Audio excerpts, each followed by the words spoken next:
One August, on an island in the Aegean,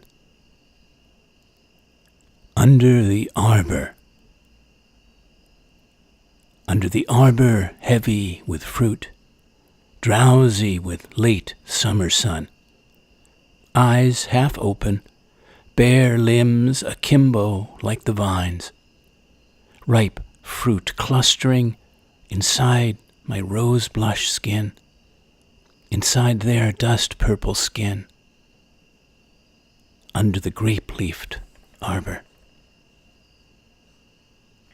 Welcome to the latest floating poetry broadcast, and thank you for leaning in from some land or seascape, maybe airscape if you're aloft in a plane above the clouds, listening right now.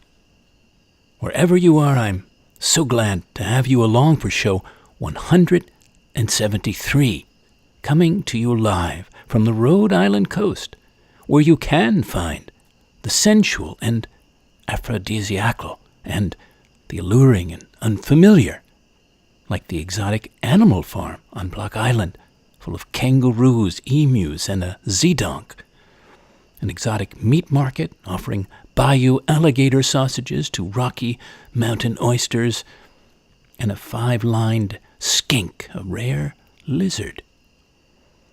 This is your poet and poetorialist, Colin Goedecke, a voice for living our days more fully, more alively, more poetically, and more. Last week's show was Refresh, vicariously visiting all kinds of things fresh and refreshing that serve as tonics and balms for our bodies, for our minds, our spirits.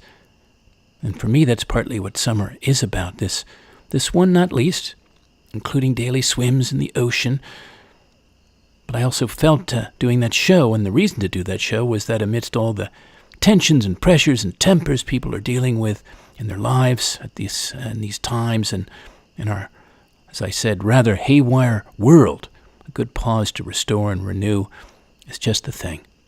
So I made a gift of that last week and allowed everybody to have a refreshing dip of another kind in the airwaves.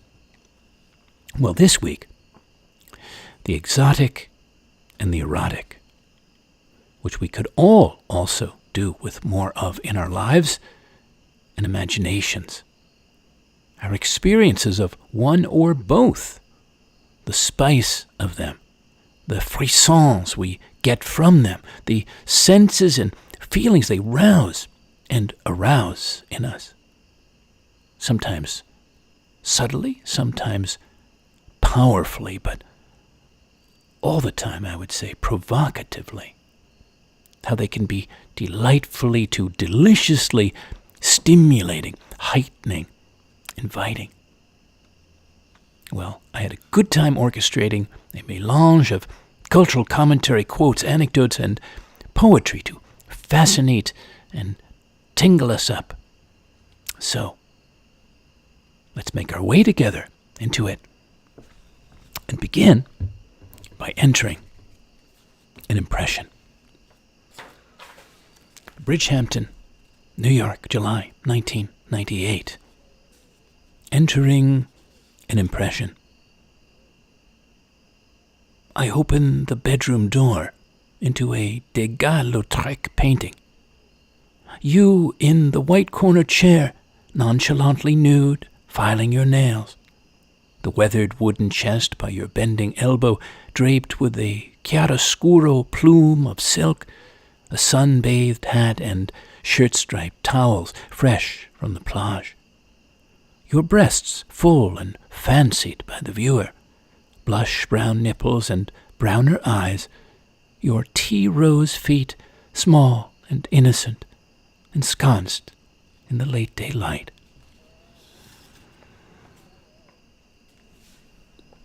Francisco Alarcón. Words are birds. Words are birds that arrive with books in spring. They love clouds, the wind, and trees. Some words are messengers that come from far away from distant lands. For them there are no borders, only stars, moon, and sun.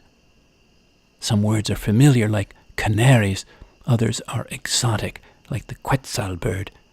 Some can stand the cold, others migrate with the sun to the south. Some words die, caged. They're difficult to translate.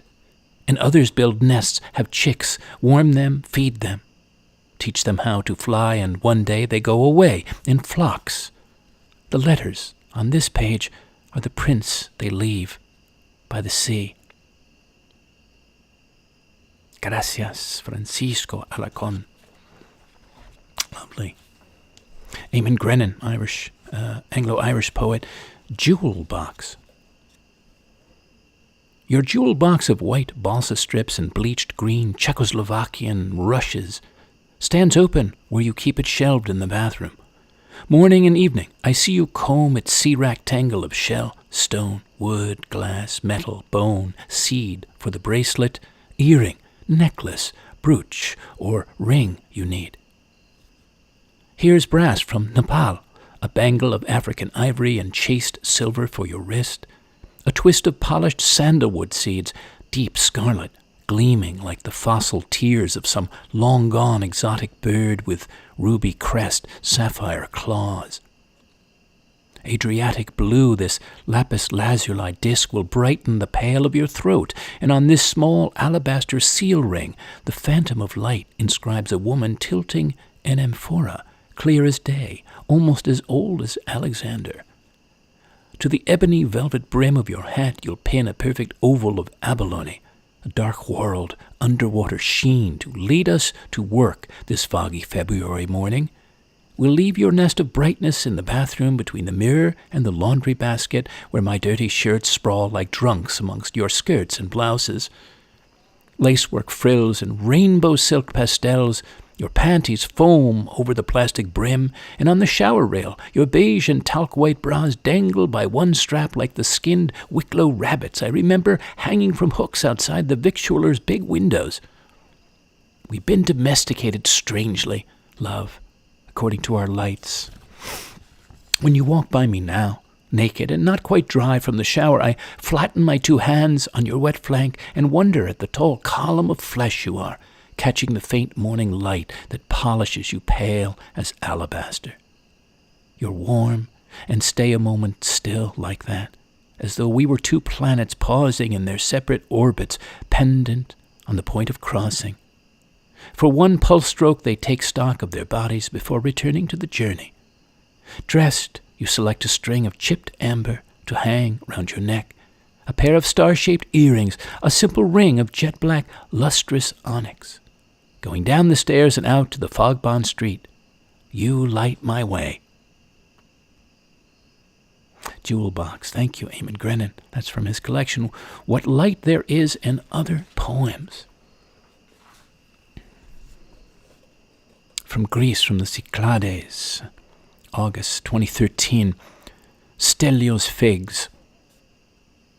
Wild, erotic, and one yielding open to ripe color, sex, succulence. Rice and Kelly, oranges. I'll choose for myself next time who I'll reach out and take as mine, in the way I might stand at a fruit stall, having decided to ignore the apples, the mangoes, and the kiwis, but hold my hands above a pile of oranges as if to warm my skin before a fire. Not only have I chosen oranges, but I'll also choose which orange. I'll test a few for firmness, scrape some rind off with my fingernails so that a citrus scent will linger there all day. I won't be happy with the first one I pick, but we'll try different ones until I know you. How will I know you? You'll feel warm between my palms, and I'll cup you like a handful of holy water.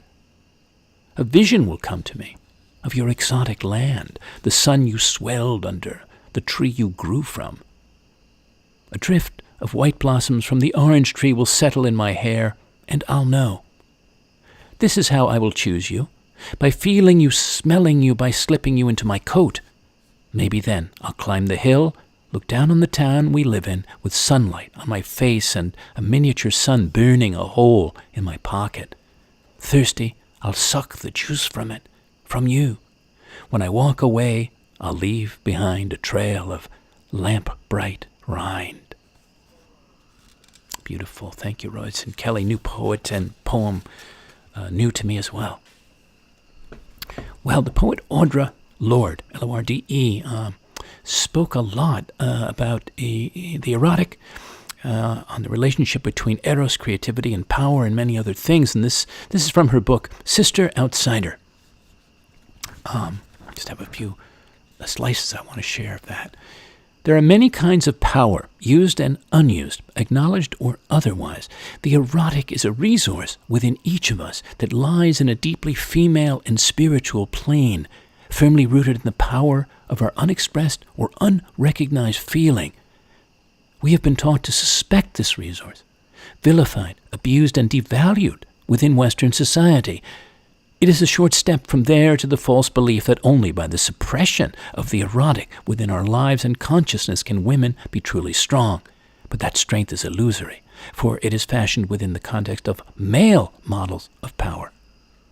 The erotic offers a well of replenishing and provocative force to the woman who does not fear its revelation. The erotic is a measure between the beginnings of our sense of self and the chaos of our strongest feelings. It is an internal sense of satisfaction to which, once we have experienced it, we know we can aspire. For having experienced the fullness of this depth of feeling and recognizing its power in honor and self-respect, we can require no less of ourselves. The very word erotic comes from the Greek word eros, the personification of love in all its aspects, born of chaos and personifying creative power and harmony. When I speak of the erotic, then, I speak of it as an assertion of the life force of women, of that creative energy empowered, the knowledge and use of which we are now reclaiming in our own language, our history, our dancing, our loving, our work, our lives. Wonderful. Thank you, Audre Lorde. I would agree with her about all of that, including the especially immensity of it in women, in the female energy, but we men can certainly come to it as well, and express and honor and celebrate it. Okay. Those of you who listen often, and there are those that do, and I appreciate that. Appreciate anybody listening, but regulars not least. Well, those of you who do listen now and then know I usually have some questions for the listeners, and I do, for you and everyone else. The exotic, the erotic. What kinds of things are exotic for you, to you? What might be the most exotic thing, from an object to some flower perhaps, or animal, or food, to a type of person, or a whole culture, or a place you visited or learned about? And what do you find greatly or sunnily erotic, or who? What memorably erotic experiences have you had? Or one that, when you think of it, takes you into that one-of-a-kind feeling place that Audre Lorde was talking about. Why do some words or tastes or touches, or even wearing a certain piece of clothing, as the wife does in Eamon Grennan's poem, kindle exotic feelings in you? What's the most erotic story or song you ever heard? Or film or sight you saw? Or a poem? Or a book you read? Or a dance you danced?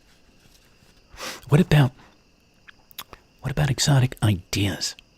They can be exotic. They can be erotic. How freely do you let yourself immerse yourself in your eroticism? Do you deliberately commingle the erotic and the exotic because they can and often do pair so marvelously? Or do you consciously or unconsciously separate them, or keep them separate, or away from you altogether? And if so, why is that? You might like to explore the relationship of them and between them, and not just mentally or vicariously, but very directly, very viscerally. Yes. Ask yourself, does the exotic and erotic belong more in your daily life? How might that be if it was? More allure, more sensuality. And also in the world. So they're not seen or experienced as rarities, but as marvelous weaves in life and societies and our Earth's incredible tapestry. Because, in my book, embracing all our native vibrance, primal sensings that the exotic and erotic and other things evoke when we allow them, makes for a much greater wholeness, a much greater aliveness of being and of relating more vividly and intimately to the world around us. Well, I just happened to be sitting today, this afternoon, with a dear friend from the Hudson Valley who was passing through town. We were having a deeper well-dweller conversation for the Poetosphere, which, as you may know, I am launching and guiding. And that series, that particular part of the Poetosphere, is about living and experiencing more deeply. And he spoke about his childhood and an awakening to nature, to its essence, through an erotic experience that he had in the woods as a boy with a boulder, a sun-warm, erotically shaped and charged boulder, and how that experience opened up all kinds of interior dimensions and ways of being for him through his life ever since. Well, how about that, friends? How about that? So you see, the erotic can emerge, appear, even from or through the seemingly inanimate. From the psychotherapist and author of Mating in Captivity, how's that for a title? Unlocking Erotic Intelligence, Esther Perel, or Esther Perel, P-E-R-E-L, estherperel.com. We measure and judge ourselves at times, experiencing our body as a prison rather than a chateau full of rooms to lingeringly explore. And if we struggle with being inside our bodies, why would we take the time to explore them? Or for that matter, how could we ever feel safe to invite anyone else in? I'm not talking just about penetration. I'm talking about entering our personhood, our dreams, who we are, our heart and soul. Many of us are so self-critical that we forget these internal wonders. Yes, indeed. There's more from her later. Here's something interesting I found for us from the Australian singer, songwriter, performer, Nick Cave. This is from one of his Red Hand File blog posts that he puts out there. You can get those. And it was an answer to a reader's question. So I just clipped out the part I wanted to share of that answer. With regard to sexual desire and songwriting, creativity and desire have always been inextricably linked for me. Many songs I write are simply erotic reenactments, written with the sole intention of creating a remembered image of the one I love and indeed desire. Beyond that, though, there's a certain sexualness to the very act of writing. The process itself is erotic. With songwriting, we enter the imagination, that wildest of erogenous zones, where intense, obsessive yearning can be like a roaring in the heart and the loins both.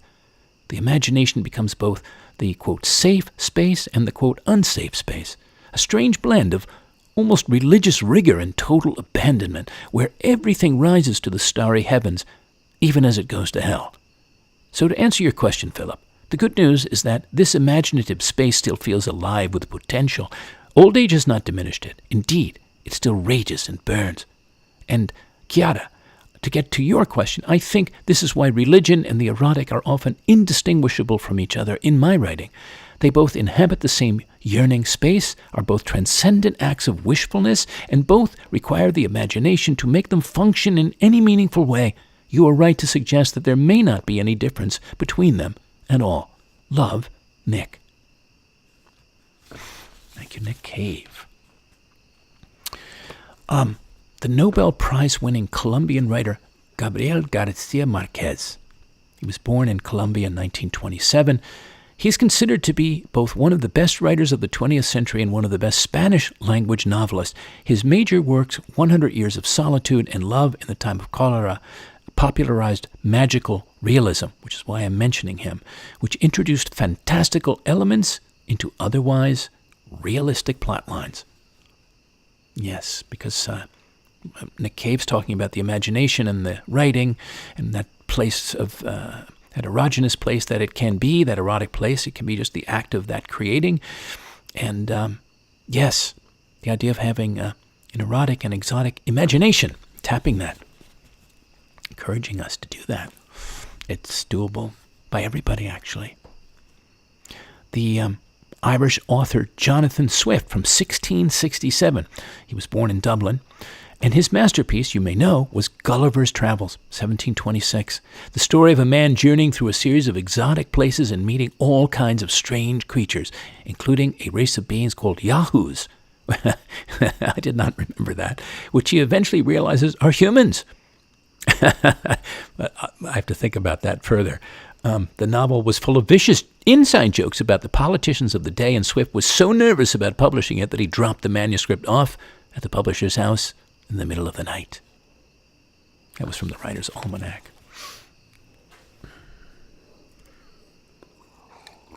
I probably should have poured myself some aphrodisiac. I'm wondering what I have in the cabinet there. Maybe afterward, find something. Dave Smith, dry cleaners. At the dry cleaners, I stand in line, my feet shuffling weight from side to side. Impatience all over me, while the woman, light brown, with her Creole story, drones on. In New Orleans, none would notice. She's exotic in Baltimore, a dawn bird everything hears. Even the clerk leans into her tail, clucking softly. When people behind me cough, she won't be rushed. She's got her whole story to go. Soon there's a man she never married, her mother opposed, far away still, and he went into a bar, wrong place, wrong color, wrong words, maybe a good man. He'll never come away up there. Not coming home, geraniums on the back porch, and not replace the bad tire her Honda has, who could always be telling her what time does in the kitchen if she stand half naked letting his dog go on out. So, let me pay you for him, give you money, because you is nice, and I remember her nearly singing voice sighs. The sleeve pants, 2 shirts hang on the brass ring, all finished, unclaimed, the stiffened stains gone away. The perfectly starched cloth, a redemption, so beautiful it might be the linen of royalty, but small for a man 2 of us will think of as sleep, scuffs house walls like tide under a boat.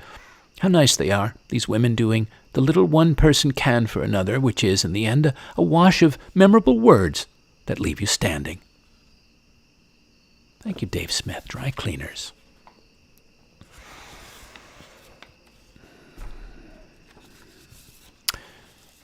One of mine for Catherine, friend from the past, Lise Gonzac, and her Elemenankian hat. Z is for ziggurat. A heaven-on-earth hat Hammurabi would have sported. This one, however, made purely of light from the crown down. An effulgent, emergent, and ziggurat-shaped hat worn by a true woman of the universe, multiverse. At once modern and ancient, mystical and plentiful, who knows how to balance circles by infinite degrees and dream bridge the terrestrial and celestial beneath her fantastical brim. From Commusings, this is onecommune.com, Jeff Krasnow's site and source. It's a weekly newsletter designed for deep thinking, as they say, deep thinking, quiet reflections, and unhurried self-care. Isn't that lovely to say it that way? So this is one of the notes I'd had from Jeff, among all the other subscribers. Cher Colin, or as my French friends would say, Cher Colin. I'm somewhere over the Atlantic, returning from a 2-week sojourn in France with my family. Going to a foreign country or a place that just feels foreign, especially one with a different language, carries a certain kind of mystery. You're out of your element. You're simultaneously timid and adventurous, like a child. Remember when you were a kid and you went into the woods? Maybe your parents told you not to go there. It was dark and exotic. You were scared out, but kept going.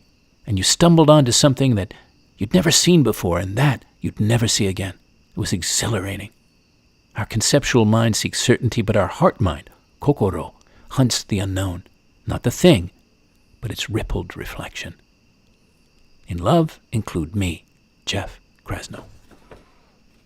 You might want to check out his commusings. Yes. Well, what about those touchstones back to erotic moments in our lives, in our past, recent or distant past?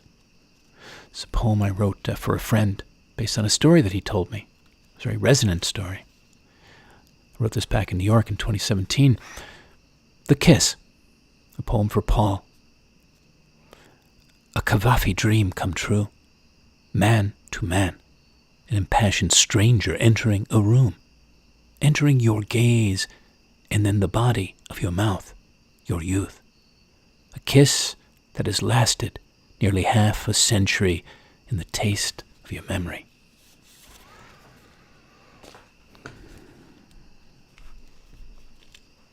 I had shared this one or two other programs over time, but I thought it was perfectly fitting for this one and tonight. This is from Bridgehampton, May 2001. It was written for Alison Lastly and a vintage Jaguar. The sea green roadster that roared. I run an eager hand along a sinuous thigh where she lies, waiting, silky and sexy. Soon we slide together like fingers in a glove onto the low-slung seats and rouse the engine to a tiger's roar, then ease her out into the crisp night air, crunching the courtyard gravel. You shift into first and take us away, around and down the owl-dark drive, gliding under glassy stars, below the outstretched arms of towering trees, carry and grace to catch a thief, racing along your seaside corniche, feeling electric and alive, loving the sudden, secret romance of it all. Every time I read that, I go right back to that moment, that erotic experience. This is for G.U. and his childhood awakening, rising from the depths. Like that ship at the bottom of Long Beach Island far back in time, part of you, a submerged part of your 5-year-old self, among the well-oiled and muscled Italian men striding and sunbathing so differently there, so erotically that day, being brought to the surface. A bodily arising, a surprising early awakening, signaling a life among men to come. I muse on your memory, and the contrast of your far from dark or hirsute English father, and the seeming mind-reading of your mother in calling out your mesmerized state, and what they may have revisited from that ship-bottomed day decades later, after you came to raise and freely fly your flag above life's open waters.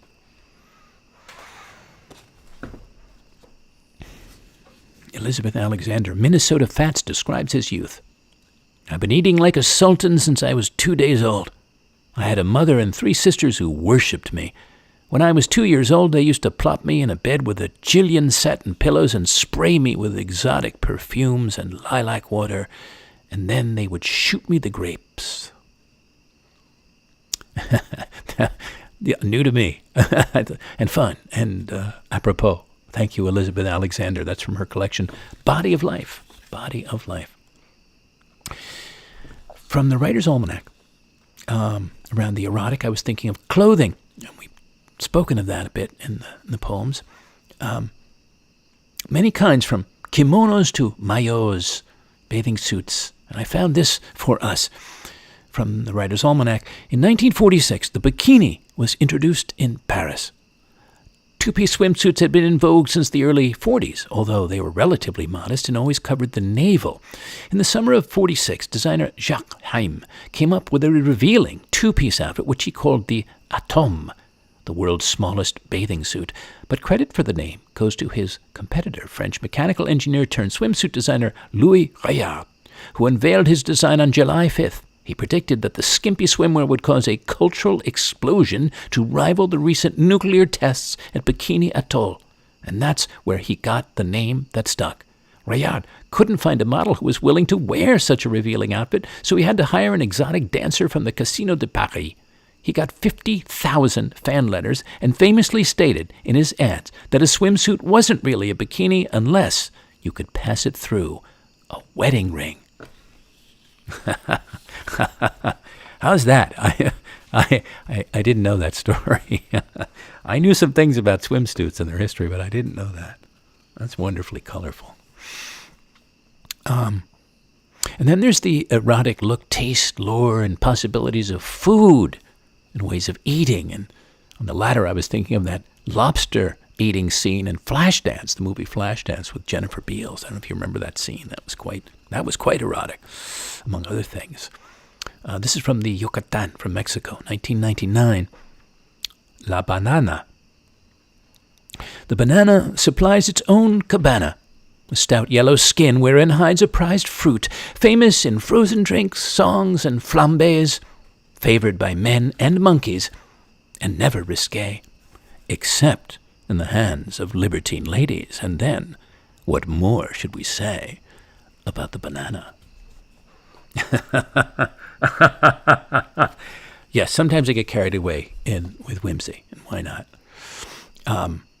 Do you know about Salvador Dali's rare erotic vintage cookbook? I looked up to get a copy, but it's extremely expensive, at least as far as I'm concerned. Maybe it'll come down sometime, and I can have it. But I'll tell you about it. In his late 60s, he channeled his childhood fantasy into Les Dîners de Gala, dinners of gala dinners. A lavishly illustrated cookbook. This is from the Marginalian, this review, or commentary, originally published in 1973 and featuring his intensely erotic etchings and paintings. The 12 chapters each cover a specific class of dishes, from exotic courses to fish and shellfish to vegetables, rendered with a surrealist twist both gastronomically and aesthetically, but nowhere more so than in the 10th chapter devoted to aphrodisiacs. Look it up sometime. Might be that chapter might be floating out there free on the internet. And if you're bold, maybe try your own hand at an erotically surrealistic recipe, his or another. Moonflowers. Yes. The exotic abounds in nature. Consider all the exoticism and eroticism we can find, can feel, can be deliciously, sensuously touched by. Sometimes both, yes, commingling. And this is Karma Larson's poem, Moonflowers. Interesting to have a first name, Karma, with a K. Very interesting. Moonflowers. It was the moonflowers that surprised us. Early summer, we noticed the soft gray foliage. She asked for seed pods every year, but I never saw them in her garden. Never knew what she did with them. Exotic and tropical, not like her other flowers. I expected her to throw them in the pasture, maybe, a gift to the coyotes. Huge, platter-like white flowers shining in the night to soften their plaintive howling. A sound I love, a reminder, even on the darkest night, that manicured lawns don't surround me. Midsummer, they shot up, filled the small place by the back door, sprawled over sidewalks, refused to be ignored. Gaudy and awkward by day, by night, they were huge, soft, luminous. Only this year of her death, did they break free of their huge prickly husks and brighten the darkness she left. Flowers, thank you. Karma Larson. Well, on a note of birds as well, this is one of mine from the Yucatan from 1998, Mexico, coast of Mexico. High wire bird call. Hola! Our wake-up bird calls each morning around 7:30 from the back hand of the palm off our balcony. The hola, nasal and exotic, like a rusty creak in the rain forest's door. The H silent, the O intoned in a high balloon neck squeak, followed by a much higher toy horn la. 4 or 5 of these erratically spaced ringers, and it's time to rise. High wire bird call. Hola. I know I said hola, but I meant to say hola. Okay. Let me tell you about the trailblazing 18th century artist Sarah Stone and her stunning natural history paintings of exotic, endangered, and extinct species. She had extraordinary self-taught draftsmanship and painted animals she had never seen alive, native to places she had never been herself. The invention of photography was still more than half a century away, and exotic travel was available only to the wealthy and to the men of science voyaging on expeditions. Well, her stunning depictions of parrots, serpents, fishes, marsupials, and other living wonders of the natural world were drawn from her science-informed imagination, sometimes from specimens brought back to England, sometimes entirely from the field notes of scientists on the exploring expeditions. And you can go and see them. Look her up. They're beautiful. They're really beautiful. And little is known about her life. From her prolific body of work, only about 900 drawings survive, collected in Christine Jackson's noteworthy monograph, Sarah Stone, Natural Curiosities from the New Worlds. Yes. Sean Nevin, from Norton Island, Maine, has this poem, Hinged Double Sonnet for the Luna Moths. For 10 days now, 2 Luna Moths remain, silk-winged and lavish as a double brooch, pinned beneath the porch light of my cabin. 2 of them patinaed that sea-glass green of copper weather vanes nosing the wind, the sunlit green of rockweed, the lichens green scabbing over the bouldered shore, the plush green peat that carpets the island, that hushes, sinks, then holds a boot print for days, and the sapling green of new pines sprouting through it, the miraculous green origami of their wings, false-eyed, doomed and sensual as the mermaid's long green fins, a green siren calling from the moonlight. A green siren calling from the moonlight, from the sweet gum leaves and paper birches that shed, like tiny white decrees, scrolled bark. They emerge from cocoons like greased hinges, all pheromone and wing, instinct and flutter. They rise, hardwired, driven through the creaking pine branches tufted with beard moss and fog. 2 Luna moths, flitting like exotic birds toward only each other and light. In these, their final few days, they mate. Then, starving, they wait inches apart on my cabin wall to die, to share fully each pure and burning moment. They are, like desire itself, born without mouths. What, if not this, is love? Thank you. Sean Nevin, new poem and poet to me. This is from his collection Oblivio Gate, Hinged Double Sonnet for the Luna Moths. Wonderful. From the Cloud Appreciation Society, that I happen to be a longtime member of, back near when it started, and also have some cloud poems up on it, in it. Sprites, elves, and blue jets meet the distant cousins of lightning. We featured the mysterious light effects known as sprites in one of our Cloud-A-Days earlier in June, when powerful lightning bolts strike the ground from huge cumulonimbus storm clouds at night. Fleeting electrical discharges can appear simultaneously way up in the atmosphere above. These fleeting, mysterious light effects have fantastical appearances like huge red jellyfish and blue jets of light, and so they have been given fantastical names like sprites, elves, and blue jets.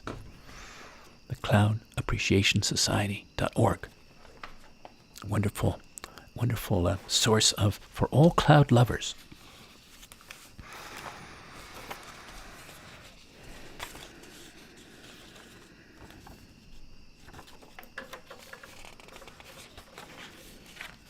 Places I wanted to talk about. I'm just doing a little editing. Sometimes I do that as we go, just to keep us in good time. Tom Robbins in Jitterbug Perfume wrote about Louisiana in September. Really wonderful descriptiveness. I'm going to save that. I'm just going to give you this one from Bert Myers, L.A., as in Los Angeles.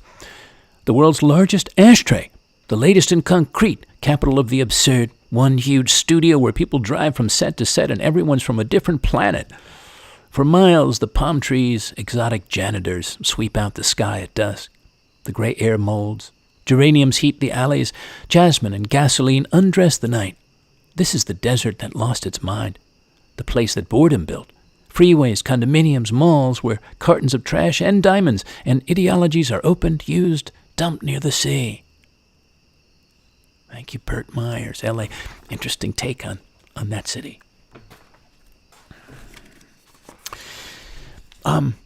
Okay, well, let's come back to the body more and the interplay of them between two people.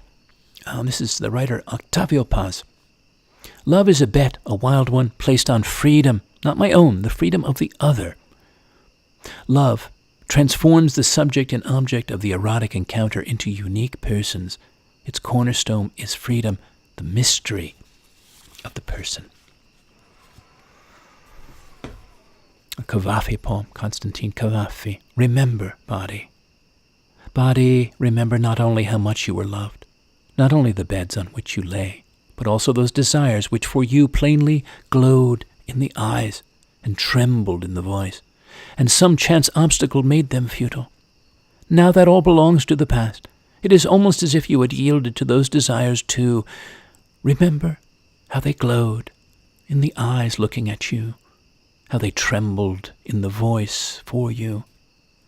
Remember, body. Thank you, Cavafy. Esther Perel again. Why eroticism should be part of your self-care plan. We can have thoughts that will instantly shut us down and thoughts that will keep us open to possibility and curiosity. We can enliven ourselves and we can numb ourselves. Eroticism blooms from the tension between excitation and inhibition and manifests in the things we say and do by how we act and by how we think. We tend to think of eroticism as a sexual state shared by two or more people, but really it starts with the individual, and it requires practice. It isn't sex, it's sexuality transformed by the human imagination. It's the thoughts, dreams, anticipation, unruly impulses, and even painful memories which make up our vast erotic landscapes. It's energized by our entire human experience, layered with early childhood experiences of touch, play, or trauma, which later become cornerstones of our erotic life. It is not comfortable and neat. It unveils inner struggles, emotional tensions, a mix of excitement and anxiety.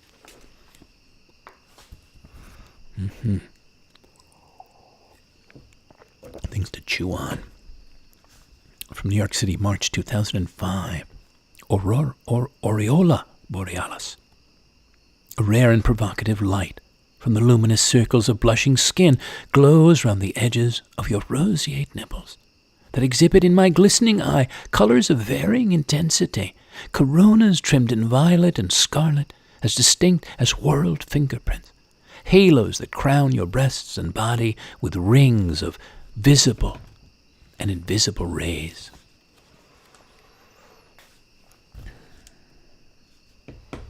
Adrienne Rich, poet. The floating poem, unnumbered. Whatever happens with us, your body will haunt mine. Tender, delicate your love-making, like the half-curled frond of the fiddlehead fern in forest just washed by sun. Your traveled, generous thighs, between which my whole face has come and come, the innocence and wisdom of the place my tongue has found there, the live, insatiate dance of your nipples in my mouth, your touch on me, firm, protective, searching me out, your strong tongue and slender fingers reaching where I had been waiting years for you in my rose-wet cave. Whatever happens, this is. Thank you, Adrienne Rich.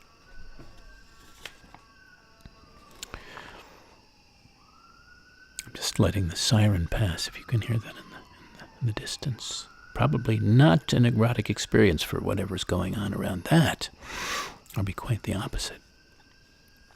Sharing wine. Mouth to mouth. Bringing our lips together, as we often love to do, sometimes by surprise, each opening a pliant touch to the other's pouring of cold wine, crisp and white, opening to the blending with all the softness, freeness of our eagerly inviting, giving, and receiving mouths, opening to that wildly erotic rush over the tongue, down the throat, into our limbs, and stirring lines. Sharing our wine.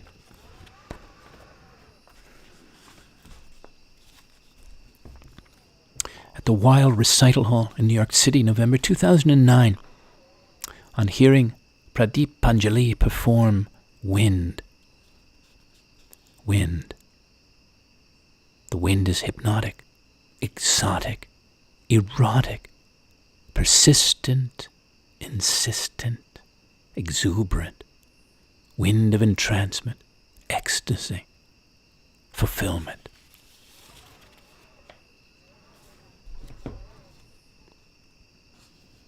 This was a poem for a young lady, daughter of a dear friend, Savannah, on her 22nd birthday. It really has to do with beingness. That's why I'm sharing it. And the title of it is Savannah. Tropical and temperate, exotic and varied. A widely forested, herbaceous landscape full of wild life. Feeling of Serengeti meets chaparral meets Cerrado. Thriving inside a light-filled canopy of creativity, warmth, sensitivity. Growing through rainfalls and dry spells, seasons and green songs. Ever maturing, ever renewing. Love out to her.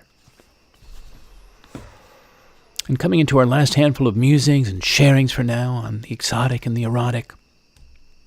A bit more for us. This is by Richard Blanco. Contemplations at the Virgin de la Caridad Cafeteria, Inc. Que será el café of this wholly incorporated place, the wild steam of scorched espresso cakes rising like mirages from the aromatic waste, waving over the coffee-glossed lips of these faces, assembled for a standing breakfast of nostalgia, of tastes that swirl with the delicacy of memories in these 40-cent cups of brown sugar histories, in the swirling froth of café con leche. Que será? What have they seen that they cannot forget? The broad-leaf waves of tobacco and plantains, the clay dust of red and nameless mountains. Que será? That this morning I too am a speck. I am the brilliant guitar of a tropical morning, speaking Spanish and ribboning through potions of waist-high steam and green cane oceans. Que será? Drums vanishing and returning. The African gods that rule a rhythmic land playing their music. Bongo, bembe, conga. Que será? That cast the spells of this rumba, this wild birthright, this tropical dance with the palms of this exotic confusion. Que será? That I, too, should be a question. Que será? What have I seen? What do I know? Culture of café and loss. This place I call home. Thank you, Richard Blanco. Maria Popova from the Marginalian. This is from a talk she gave for the D.O. lectures in 2014. Build pockets of stillness into your life. Meditate. Go for walks. Ride your bike, going nowhere in particular. There is a creative purpose to daydreaming, even to boredom. The best ideas come to us when we stop actively trying to coax the muse into manifesting and let the fragments of experience float around our unconscious mind in order to click into new combinations. Most important, sleep. Besides being the greatest creative aphrodisiac, it also affects our every waking moment, dictates our social rhythm, and even mediates our negative moods. Be as religious and disciplined about your sleep as you are about your work. Yes, and more. What could possibly be more important, she said, than your health and your sanity from which all else springs? True. So sleep is an aphrodisiac. Like that thought. Audre Lorde once more. When we begin to live from within outward, in touch with the power of the erotic within ourselves, and allowing that power to inform and illuminate our actions upon the world around us, then we begin to be responsible to ourselves in the deepest sense. For as we begin to recognize our deepest feelings, we begin to give up, of necessity, being satisfied with suffering and self-negation, and with the numbness which so often seems like their only alternative in our society. And Esther Perel, one last time for us. I turn myself on when? When I ask people to complete that sentence. The answers usually have to do with taking time for self-care, going into nature, dancing, pampering, connecting to body and sensuality, nurturing. We turn ourselves on when we energize ourselves, when we are embodied and focused, not on any particular goal, such as having an orgasm, but on the present moment. Maybe it's the sensation of a small square of dark chocolate melting on our tongue, or the moment when, in the shower, we start noticing the hot water on the nape of the neck, underarm, and chest. There are so many parts of our bodies that we never think to wash, check, or touch. Sometimes we ignore these parts of us because somewhere along the line we begin to shut them down. Maybe we were deeply wounded and don't trust ourselves to open up again. Maybe we feel like we no longer deserve to be attractive because we no longer have the fit body or full head of hair we once had. Or perhaps illness has transformed us, confiscated our breasts, uterus, testicles, or another part of us that makes us feel unsexy or unattractive. Sometimes we're in mourning or feel guilty, as if we don't deserve to be sensual or awakened because we've just lost somebody. Sometimes we're just annoyed. From the stresses of the everyday to resentments to deeper wounds, there are a lot of reasons for people to feel out of touch with their erotic selves. Often, shutting down feels like the only thing we can control. Incorporating eroticism into our self-care plans can alter our relationship with control and transform our state of being. It's so true.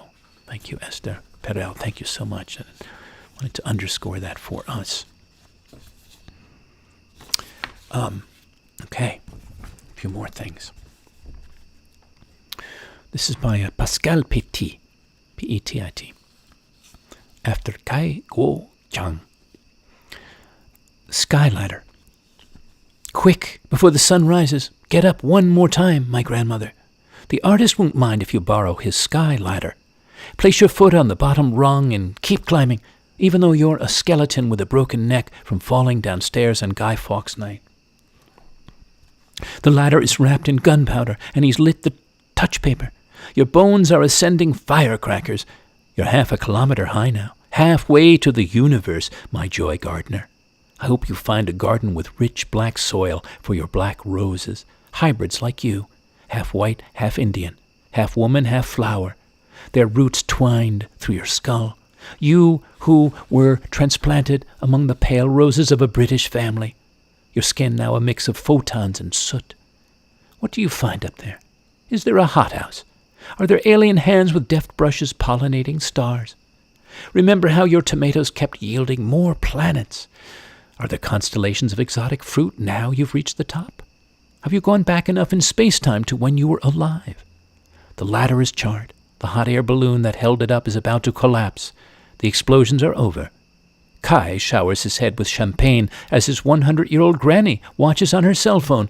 Did you see it, he asks. Did you hear the whoosh, the rat-tat-tat at the starry door? You can go back to sleep now, he tells her.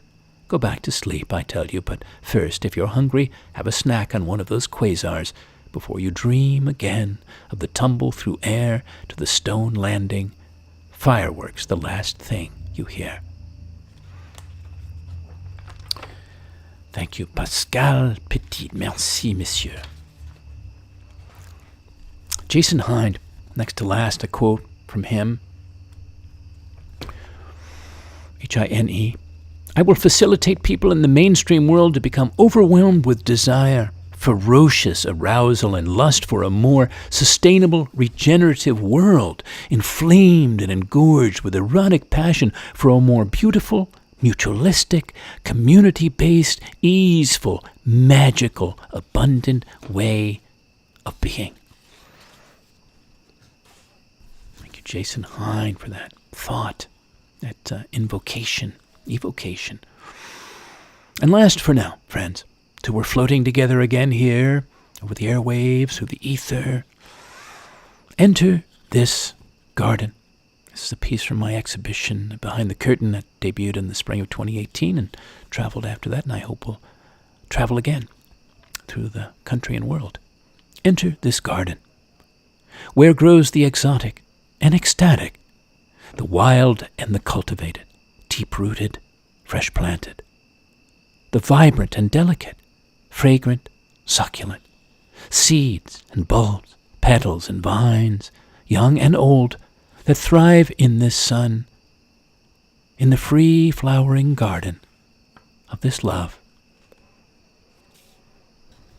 Thank you again for leaning in, thinking and feeling in, maybe tingling in. Also appreciation for you sharing this and other shows out to your friends, posting links to this and the playlist out to your social media. By recommending these broadcasts, you do help us grow our listenership. So please keep spreading the word. And feel free to send inspirations to me from your listening. And do consider, if you would, making a gift of support at some point, now or later, for these free weekly broadcasts that I create to engage, inspire, and uplift you and others. If there's a new theme you'd like me to have a future broadcast on, send an email to me with a suggestion, colin@thepoetorialist.com. And what about your experience of this show on the Exotic and Erotic? What chords of feeling did it touch? Or thought did it touch? Or something else did it touch? And if you are, by the way, making a contribution, thank you very much. You can do that by Venmo to Fivefold, Fivefold, at pipeline.com, or by PayPal to the same email. Or you can mail a check along to me to P.O. Box 1032, Westerly, Rhode Island, 02891, or donate through my site, thepoetorialist.com, at the Donate tab. Patrons can privately host or sponsor me now and again as a working poet in residence in the U.S. or elsewhere to create a new flight, a fresh flight of poetic art, and dedicate it to that patron or sponsor. And if that's you, email me, and we'll explore. Meanwhile, you can hear all the broadcasts online on YouTube on the Floating Poetry playlist. And you can now join the Poetosphere, thepoetosphere.com, with either a yearly or soon monthly subscription. We're planning. That's full at the moment of some free and refreshing content to take in as we speak. For everybody, you can preview things. And if it delights you, you can go beyond. Become a member if you like. Well, meanwhile, I hope you'll lean in here soon again. I will be continuing these shows weekly. That's my plan. And until then, dear listeners, may you find enlivenment of many kinds in the exotic and erotic. Or may they find you, maybe when you least expect it. So stay open when either or both come your way to what arises, what wants to arise. Including the blue moon rising tonight. I plan to take a blue moonlit ocean swim under it. And yes, wearing nothing but my skin. And friends, maybe begin exploring or explore more of the exotic parts of yourself and the erotic dimensions of yourself if you haven't done so or done much till now. Good night to you and good spirits.